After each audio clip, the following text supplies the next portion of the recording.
Bonjour tout le monde. Alors dans cette vidéo, nous allons apprendre à utiliser un graphique. Alors, déjà, un graphique, de quoi est-ce que c'est composé? Premièrement, nous avons deux axes. Un axe vertical, que l'on appelle l'axe des ordonnées, et un axe horizontal, que l'on appelle l'axe des abscisses. Sur chacun de ces axes, nous avons une grandeur qui va être mesurée. Donc plus mon axe des abscisses va vers la droite, plus la grandeur qu'il représente est importante.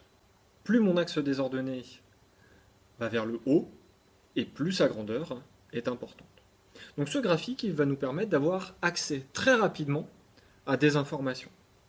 Par exemple, si je prends ce graphique qui représente la distance parcourue par un escargot de course en fonction du temps qui s'écoule, donc la distance est représentée sur l'axe vertical.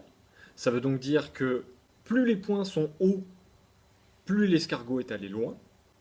Sur l'axe des abscisses, nous avons le temps, ce qui veut dire que plus le point est vers la droite, plus l'escargot fait sa course depuis longtemps. Donc le premier type d'information que je peux obtenir, c'est ce qu'on appelle l'évolution de la courbe, c'est-à-dire l'ensemble des points. Par exemple, je remarque qu'au début de ma courbe, elle monte. Ça veut dire que sur le début de la course de l'escargot, il avance. Ensuite, entre 4 heures et 5 heures, on s'aperçoit que les points restent au même niveau. Ça veut donc dire que l'escargot a arrêté d'avancer, puisqu'il ne parcourt pas plus de distance. On remarque ensuite que la courbe commence à descendre. Le point est plus bas que le précédent. Ça veut donc dire que l'escargot a parcouru moins de distance, donc il est retourné en arrière. Et finalement, la courbe recommence à augmenter. Ça veut dire que l'escargot est reparti dans le bon sens. Dans un second temps, on peut également s'intéresser à chaque point. Si je prends un point, il représente une mesure. Et il est associé à deux grandeurs.